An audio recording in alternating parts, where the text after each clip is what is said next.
বিসমিল্লাহির রহমানির রহিম। প্রিয় শ্রোতা, গত পর্বে আমরা জেনেছিলাম প্রিয় রাসূল সাল্লাল্লাহু আলাইহি সাল্লামের মুখে কোরআনের বাণী শুনে কুরাইশদের বড় নেতা উতবা মুগ্ধ হয়ে গিয়েছিলেন এবং তার কুরাইশবাসীদের প্রশ্নের উত্তরে উনি কি বলেছিলেন? হে কুরাইশের দল, আমি এমন কালাম শুনে এসেছি যা গণকের কথাও নয়, কবিতাও নয়, জাদুও নয় এবং মন্ত্রও নয়। তোমরা আমার কথা মেনে নাও এবং আমার মতের উপরই চলো। মুহাম্মদকে তার অবস্থার উপর ছেড়ে দাও। জনগণ তার এই অভিমত শুনে বলল, দেখো, উতবার উপরও মুহাম্মাদের জাদু ক্রিয়াশীল হয়ে গেছে। যখন লোভ দেখিয়েও কোনো লাভ হলো না, তখন সমস্ত গোত্রপতি একত্রিত হলো এবং রাসূলুল্লাহ সাল্লাল্লাহু আলাইহি সাল্লামের চাচা আবু তালিবের নিকট এসে নিম্নলিখিত ভাষণ দিল। আমরা আপনাকে বড়ই মর্যাদা দান করেছি। আপনার ভ্রাতুষ্পুত্র আমাদের ঠাকুর ও মূর্তিগুলিকে, যেগুলিকে আমাদের পিতা মাতামহ পূজা করে এসেছে, এমন তাচ্ছিল্যের সাথে দেখছে এবং এমনই কটূক্তি করছে যে আমরা আর সহ্য করতে পারছি না। আপনি তাকে বুঝিয়ে সুঝিয়ে নীরব থাকতে বলুন, অন্যথায় আমরা তাকে হত্যা করে ফেলব। তখন আপনি একাকী আমাদের কিছুই করতে পারবেন না। সমগ্র দেশের শত্রুতা দেখে চাচার অন্তর বেদনা ও প্রেমে পরিপূর্ণ হয়ে গেল। তিনি রাসূলুল্লাহ সাল্লাল্লাহু আলাইহি সাল্লামকে ডেকে বুঝিয়ে বললেন, মূর্তি পূজার দুর্নাম করো না হে বৎস, অন্যথায় আমিও তোমাকে মোটেই রক্ষা করতে পারবো না। নবী করিম সাল্লাল্লাহু আলাইহি সাল্লাম এ কথা শুনে বললেন, হে চাচা, যদি এ লোকগুলি আমার ডান হাতে সূর্য এবং বাম হাতে চন্দ্র এনে দেয়, তবুও আমি আমার এ কাজ হতে বিরত হব না এবং আল্লাহর হুকুমের একটি অক্ষরও কম বেশি করব না। এতে আমার জীবন চলে গেলেও যাক। এই অকৃতকার্যতার পর মক্কার কুরাইশরা পরামর্শ করল যে মুহাম্মদ সাল্লাল্লাহু আলাইহি সাল্লামকে কওমের সামনে ডেকে এনে বোঝানো উচিত। এই পরামর্শের পর তারা রাসূলুল্লাহ সাল্লাল্লাহু আলাইহি সাল্লামের নিকট বলে পাঠালো যে কওমের সর্দারগণ তার সাথে কিছু আলাপ আলোচনা করতে চায়। তারা কাবা গৃহে একত্রিত হয়েছে। রাসূল সাল্লাল্লাহু আলাইহি সাল্লাম খুশি মনে তথায় গেলেন, কেননা তিনি তাদের ঈমান আনয়নের বড়ই আশা করেছিলেন। যখন তিনি সেখানে গিয়ে বসে পড়েন, তখন তারা নিম্নলিখিত আলোচনা শুরু করে। হে মুহাম্মদ, আমরা তোমাকে এখানে কিছু কথা বলার জন্য ডেকেছি। আল্লাহর কসম, আমরা জানি না যে কোন লোক তার সম্প্রদায়ের উপর এমন বিপদ নিয়ে এসেছে যেমন বিপদ তুমি তোমার সম্প্রদায়ের উপর আনয়ন করেছ। এমন কোন অমঙ্গল নেই যা তোমার কারণে আমাদের উপর আসেনি। এখন তুমি বলো, যদি তুমি তোমার এই নতুন দিনের মাধ্যমে মাল জমা করার ইচ্ছা করে থাকো, তাহলে আমরা তোমার জন্য এত মাল জমা করব যে আমাদের আর কারো কাছে এত বেশি মাল থাকবে না। আর যদি সম্মান ও মর্যাদা লাভের ইচ্ছা থেকে থাকে, তাহলে আমরা তোমাকে আমাদের সর্দার বানিয়ে দিচ্ছি। যদি রাজত্বের লোভ থাকে, তাহলে আমরা তোমাকে আমাদের বাদশা মনোনীত করছি। আর যদি তুমি মনে করো যে যে জিনিস তুমি দেখতে পাও তা কোনো জিন হবে যা তোমার উপর বিজয়ী হয়েছে, তাহলে আমরা তন্ত্রমন্ত্রের জন্য মাল খরচ করব, যাতে তুমি সুস্থ হয়ে যাও বা কওমের নিকট ক্ষমার বিবেচিত হও। রাসূলুল্লাহ সাল্লাল্লাহু আলাইহি সাল্লাম বললেন, তোমরা যা কিছু বললে তার কোনোটাই আমার অবস্থার অনুকূলে নয়।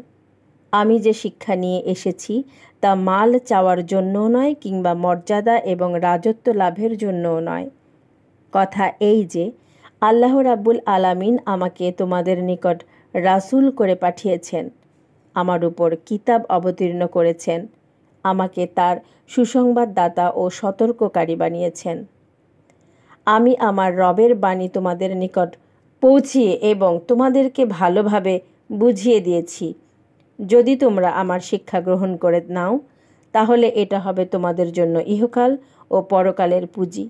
আর যদি তা প্রত্যাখ্যান করো, তাহলে আমি আল্লাহ তাআলার নির্দেশের অপেক্ষা করব যে তিনি আমার ও তোমাদের জন্য কি হুকুম পাঠাচ্ছেন। কুরাইশরা বলল, আচ্ছা মুহাম্মদ, তুমি যদি আমাদের এ কথা মেনে না নাও তাহলে আরেকটি কথা শোনো।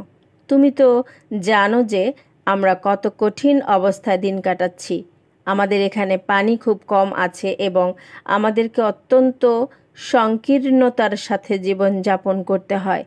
এখন তুমি দোয়া করো আল্লাহ যেন এই পাহাড়গুলিকে আমাদের সামনে হতে সরিয়ে দেন, যাতে আমাদের শহরের ময়দান উন্মুক্ত হয়ে যায়।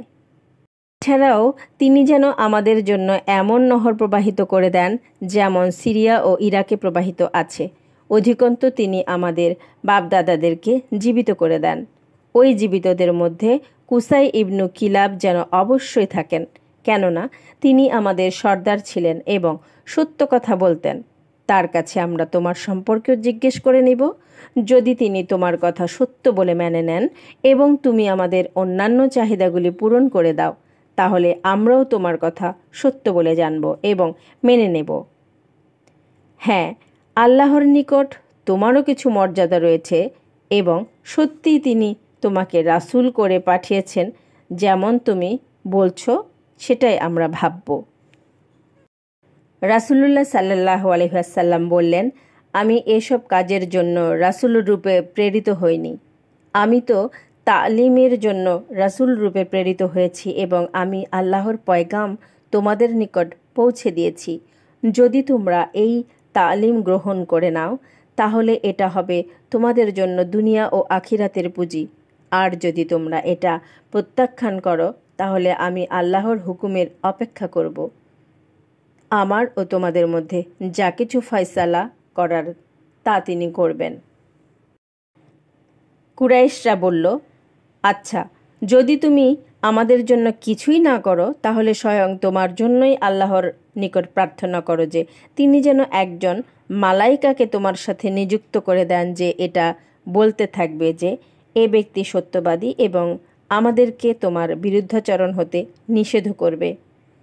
হ্যাঁ, তুমি নিজের জন্য এ প্রার্থনাও করো যে তোমার জন্য যেন বাগান হয়ে যায়, বড় বড় অট্টালিকা হয়ে যায়, ধনভাণ্ডার, স্বর্ণ ও রৌপ্য জমা হয়ে যায়, যা তোমার প্রয়োজনও রয়েছে।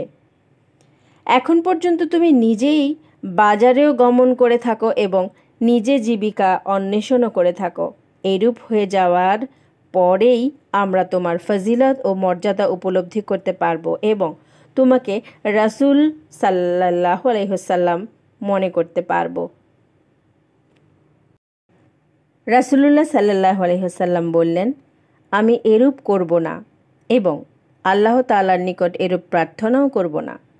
আর এরূপ করার জন্য আমি প্রেরিতই হইনি। আমাকে তো আল্লাহ তাআলা শুভ সংবাদদাতা ও ভয় প্রদর্শন করেছেন। তোমরা মেনে নিলে তোমাদের জন্য ইহকাল ও পরকালের ভাণ্ডার হবে, অন্যথায় আমি ধৈর্য ধারণ করব এবং আল্লাহ তাআলার ফয়সালার অপেক্ষা করব। কুরাইশরা বলল, আচ্ছা, তুমি আকাশেরই একটা অংশ ভেঙে দিয়ে আমাদের উপর নিক্ষেপ করো, কেননা তোমার বিশ্বাস এই যে আল্লাহ চাইলে এরূপ করতে পারেন। সুতরাং যে পর্যন্ত এরূপ তুমি না করবে সে পর্যন্ত আমরা ঈমান আনব না। রাসূলুল্লাহ সাল্লাল্লাহু আলাইহি ওয়াসাল্লাম বললেন, এটা আল্লাহ রাব্বুল আলামিনের ইচ্ছাধীন, তিনি ইচ্ছা করলে এরূপ করবেন।